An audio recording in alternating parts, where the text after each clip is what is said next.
আসসালামু আলাইকুম স্যার। ওয়ালাইকুম আসসালাম। বসো সবাই।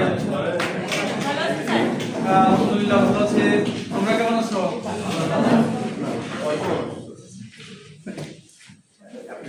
আমি এই যে পথ দিয়ে তোমাদের ক্লাস নেওয়ার জন্য হেঁটে আসলাম। আমার প্রশ্নটা হচ্ছে এই পথটা কয় মাত্রিক বলো তো? ওখানে একজন বলো। একমাত্রিক, তাই তো? একমাত্রিক কেন? তুমি হাত তুলেছিল, তাসনিম বলতো একমাত্রিক কেন? বসো। মাত্রাগুলো কয়টি দিক দিয়ে মাপযোগ্য আর পথের শুধুমাত্র দৈর্ঘ্য বিবেচনাযোগ্য? পথের শুধুমাত্র দৈর্ঘ্য বিবেচনাযোগ্য, তাই তো? এখন একমাত্রিক তো আমরা বুঝলাম, দ্বিমাত্রিক কি? আমি বলবো লাকি, হ্যাঁ বলো, তুমি বসো তাসনিম। ক্ষেত্রফল। দ্বিমাত্রিক হচ্ছে ক্ষেত্রফল। ক্ষেত্রফলকে কেন আমরা দ্বিমাত্রিক বলি, কে বলতে পারবে? অনুপম, হ্যাঁ বলো। ক্ষেত্রফল বের করতে গেলে দৈর্ঘ্য আর প্রস্থ লাগবে, দুইটা পদ লাগবে আর দুইটা পদের গুণফল লাগবে, যে কারণে হলো ক্ষেত্রফল দ্বিমাত্রিক। হ্যাঁ ধন্যবাদ অনুপম, বসো। তাহলে ত্রিমাত্রিক কি বলতে পারবে? ত্রিমাত্রিক কে?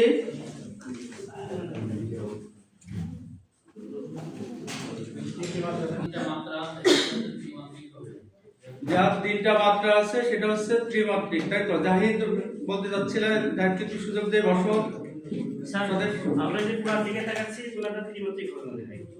পুরোটা ত্রিমাত্রিক হবে, তাই তো? তা আমি গত ক্লাসে সাইমা একটা প্রশ্ন করেছিলেন, এই ধারণাটা ক্লিয়ার করার জন্য আমি একটা উপকরণ তোমাদের জন্য নিয়ে আসছি। একজন একটু হেল্প করো তো, সাইদ আসো। না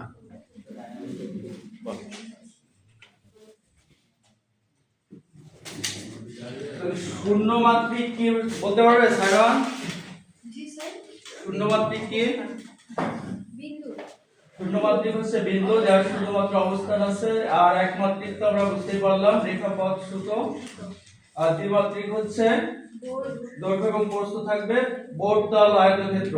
আর দ্বিমাত্রিক হচ্ছে দৈর্ঘ্য, প্রস্থ, উচ্চতা থাকবে। দৈর্ঘ্য, প্রস্থ এবং উচ্চতা থাকবে, যেটা ঘনক, ঘনবস্তু, বল। আর চার মাত্রিক হচ্ছে দৈর্ঘ্য, প্রস্থ, উচ্চতা এবং সময় থাকবে, সময়ের সাথে চলমান বস্তু বা সময়ের সাথে চলমান মানুষ, তাই তো? হ্যাঁ বসো। সাইমা, বিষয়টা ক্লিয়ার হয়েছে? এবার আমি একটা বস্তু তোমাদের দেখাচ্ছি। এই বস্তুটা কয় মাত্রিক বলো তো? অনুপম, হাত দাও। স্যার এটা ত্রিমাত্রিক। ত্রিমাত্রিক কেন ত্রিমাত্রিক? স্যার দৈর্ঘ্য আছে, প্রস্থ আছে, উচ্চতাও আছে। দৈর্ঘ্য, প্রস্থ এবং উচ্চতা আছে, তাই তো? এবার আমি আরেকটা বস্তু তোমাদের জন্য নিয়ে আসছি। এই যে বস্তুটা, এই বস্তুটাকে আমরা কি বলতে পারি? ত্রিমাত্রিক বস্তু। ত্রিমাত্রিক বা ঘনবস্তু। ত্রিমাত্রিক বলতে পারি, আবার ঘনবস্তু বলতে পারি, কারণ দৈর্ঘ্য, প্রস্থ, উচ্চতা সমান, তিনটাই এক, তাই তো? আচ্ছা, এর একটি পদ আমি যদি এ ধরি, তাহলে এটা আয়তন বা ভলিউম কত হবে বলো তো? তিনটা এর গুণফল, অর্থাৎ a গুণ a গুণ a, অর্থাৎ a কিউব বা a এর ঘন, তাই তো? জি স্যার। তাহলে একটা পদ যদি a হয় আর একটা পদ যদি b হয়, তাহলে মোট কয়টা পদ হবে? দুইটা পদ, তাই তো? তাহলে আজকে আমাদের পাঠের বিষয় হচ্ছে দ্বিপদী রাশির ঘন।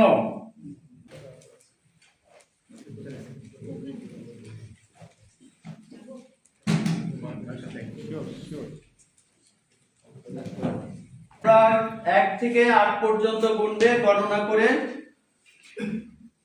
আমরা 8টা গ্রুপ নির্ধারণ করব। রতন, বুঝতে পারছো? জি স্যার। পাউজ করে না, একটা বস্তু দিচ্ছি।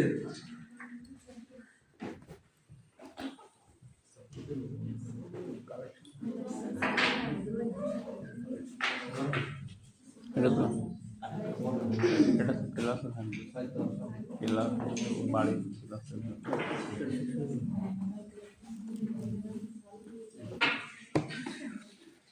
হবে সেটি হচ্ছে ওটার আয়তন তোমরা মাপতে, তোমাদের প্রত্যেকের কাছে তো স্কেল আছে না? আছে।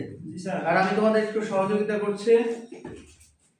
আয়তনগুলো প্রথমে চলকের মাধ্যমে প্রকাশ করবে, তারপর হচ্ছে সংখ্যায় প্রকাশ করবে। বুঝতে পারছো? দেখি এটা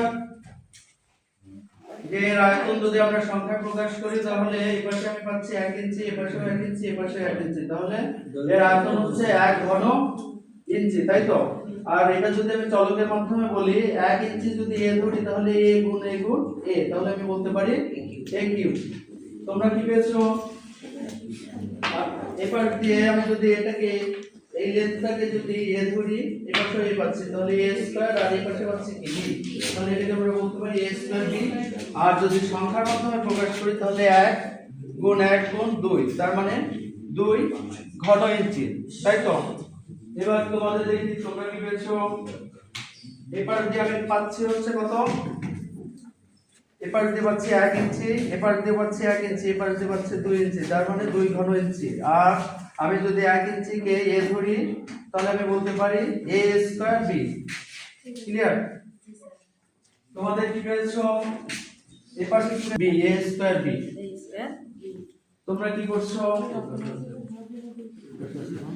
তাহলে এটাকে আমরা কি বলছি? এই পাশে পাচ্ছে 2, এই পাশে পাচ্ছে 2, আর এই পাশে পাচ্ছে 1, তাহলে 2 2 4, 4 ঘন ইঞ্চি। কারো কোনো কনফিউশন আছে? বুঝতে পেরেছো? তাহলে 2 কে আমি যদি b ধরি আর 1 কে যদি a ধরি তাহলে ab স্কয়ার। তো তোমরা তো পারছো, তাই তো? মঞ্জুর ইসিএস পারতেছো? তাহলে 2 গুণ 2। আপনাদের থেকে একজন আসো, তোমরা কি কাজ করছো? চলকের মাধ্যমে যে আয়তনটা বের করেছো সেটা নিয়ে আসো। চলকের মাধ্যমে কত বের করছো? a কিউব, তাই তো? তাহলে লেখো এখানে a কিউব। এবং কাঠের বস্তুটা নিয়ে আসো। স্যার আমি আসবো স্যার? হ্যাঁ, 2 নাম্বার গ্রুপ এবার আসো তো। 2 নাম্বার গ্রুপ।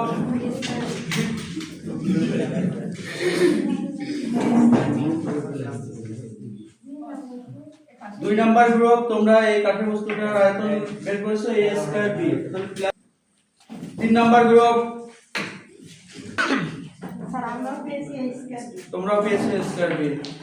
এবার 5 নাম্বার গ্রুপ, প্রস্তুত থাকো। 6 7 8।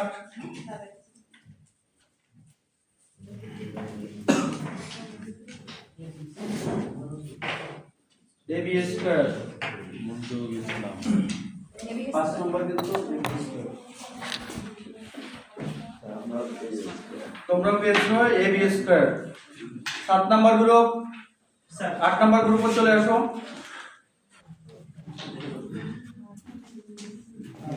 স্যার আমরাও ab স্কয়ার। তোমরাও ab স্কয়ার পেয়েছো, তাই তো? এবার 8 নাম্বার গ্রুপ, লাকি আসো।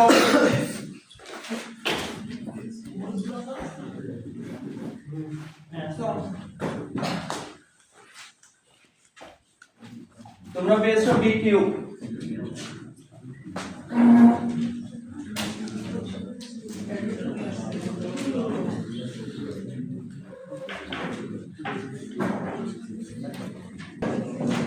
ফয়সাল এবং হাফিজ, তোমরা তো জাদু দেখতে চেয়েছিলে। জি, স্যার। তাহলে বের হয়ে আসো, আমরা এবার জাদু দেখবো।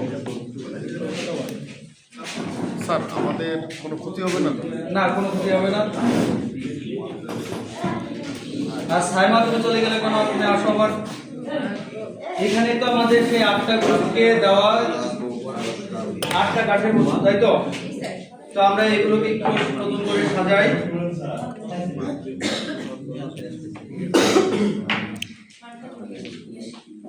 মার্কার নিয়ে আসো। এবার সাজানোর পরে যে নতুন ঘনবস্তু বা ঘনক তৈরি হলো, এর আয়তন কত হবে বলো তো? হাফিজ বলো।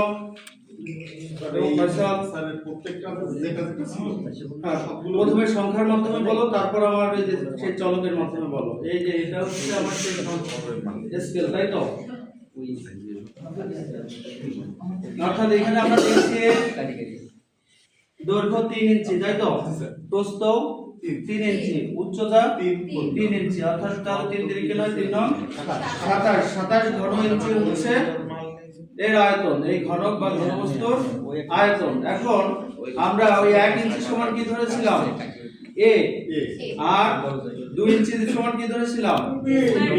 তাহলে আমরা একটা লেন্থকে আমরা বলতে পারি a প্লাস b। তাহলে a plus b into a plus b into a plus b, তাই তো? তাহলে সবাই একটু লেখো তো a plus b into a plus b into a plus b, a plus b into a plus b into a plus b। তাহলে ফয়সাল বলো a plus b into a plus b into a plus b, এটাকে আমরা কি বলতে পারি? সূচকীয় রাশির মাধ্যমে প্রকাশ করতে পারি যে a plus b whole cube. হ্যাঁ হ্যাঁ, তাহলে তাই লেখো a প্লাস b। হাফিজ পেরেছে, হাফিজ গুড স্টুডেন্ট। তো ফয়সাল, এরপরে কাজগুলো কি কি করবেন সেটার একটা দিক বলেন, আর 3টা উন্নয়নের দিক যারা ম্যাথের আছেন বা অন্য সাবজেক্টের আছেন।